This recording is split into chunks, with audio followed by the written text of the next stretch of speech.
O café, depois da água, é a bebida mais consumida no mundo. E esse hábito, que é tão prazeroso a muitos brasileiros e vários consumidores ao redor do mundo, tem pesado cada vez mais no bolso.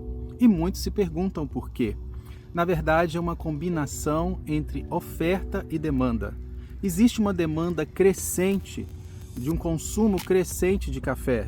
O consumo do café tradicional aumenta numa taxa aproximada de 1,5% ao ano, enquanto os cafés especiais podem chegar próximos de 10% ao ano. Países que não tinham o hábito de beber café, como os países asiáticos, estão tomando gosto pela bebida. Então, essa baixa oferta da matéria-prima, com uma demanda cada vez maior por parte dos consumidores, tem feito com que os preços se elevem. Mas por que existe uma baixa oferta? Imagina, o Brasil é o maior produtor, segundo maior mercado consumidor, maior exportador de café. E por que ainda assim está custando caro beber café no Brasil? O grande vilão da história é o clima. Na verdade, a mudança climática. Existe uma alteração em curso no padrão climático. E essa alteração tem feito com que lavouras em diversas partes do país sofram estresse e diminuam a sua produção. Isso é o caso, por exemplo, dos robustas amazônicos e de tantos outros cafés arábicas e conilons produzidos no país. Nós sabemos que em 2024 foi um ano de mudanças, um efeito muito mais forte do que se esperava do El Niño, em que houve uma seca muito forte na região amazônica e, além dessa seca, houve também um estresse por excesso de temperatura. Essa combinação de estresse hídrico e estresse por temperatura, na época de florada, pegamento e enchimento dos frutos, prejudicaram a safra de 2024, que foi menor do que nos anos anteriores.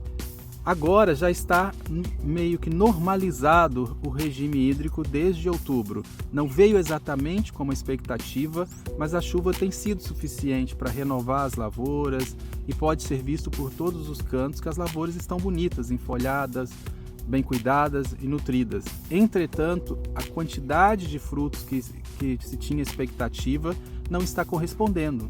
E por que isso aconteceu? Justamente o período de florada do café, que é entre julho e setembro, foi o período mais crítico de estresse hídrico e principalmente estresse térmico. Esse estresse térmico fez com que houvesse escaldadura, dano nas flores, muitas das flores não abriram e não se fecundaram. E com isso, alguns frutos também no início de desenvolvimento não foram para frente.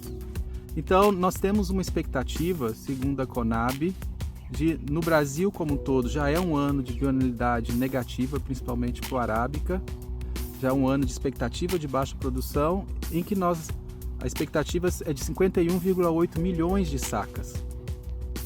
E isso corresponde a 4% a menos do que a produção do ano anterior. Para a canéfora, o Brasil produz arábica e canéfora. Para a espécie canéfora, haverá um aumento de 17% na produtividade de forma geral. Entretanto, para a região amazônica, esse aumento fica bem aquém, apenas expectativa de 6,5% de aumento em relação ao ano anterior, que já tinha sido um ano de baixa. Então, isso começa a explicar o porquê a gente tem expectativa de baixa safra e preços tão altos, porque o mercado começa a se preocupar se vai faltar matéria-prima, como aconteceu no final do ano passado. Então, essa é a razão por que os preços devem se elevar. E esse estresse climático não está acontecendo só na Amazônia, em diversas regiões do Brasil. Isso está acontecendo em várias regiões, como o Vietnã, em várias regiões que são tradicional produtoras de café. Isso fica mais dramático, principalmente para as lavouras de arábica, que em boa parte delas não são irrigadas. Então você tem um acúmulo de estresse que acaba prejudicando a sua safra. Agora, o que fazer para remediar isso? A forma de remediar isso é trabalhando algumas questões de sustentabilidade. Então, a primeira delas é: eu preciso diminuir a minha perda de água. Então, eu tenho que trabalhar melhor a cobertura do solo, eu tenho que diminuir a evapotranspiração das plantas, e uma forma disso é criando microclimas, deixando o solo coberto. Então, existe hoje em pesquisas que estão determinando processos mais sustentáveis e regenerativos de produção. Isso envolve uma combinação de plantas nas entrelinhas do café para repor matéria orgânica, para proteger o solo, para conservar a água, manter a umidade na lavoura. Também tem sistemas integrados de produção de cafés com outras plantas, outras espécies, e sistemas agroflorestais, que trabalham uma grande diversidade de plantas em um mesmo local.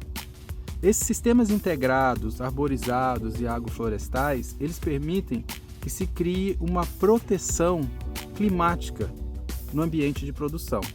Entretanto, é necessário que existam mais estudos e pesquisas para achar qual é o arranjo ideal, qual a combinação espacial ideal entre o café e as demais plantas, quais seriam as plantas melhor recomendadas e os reais ganhos em termos de condicionamento do solo, sequestro de carbono.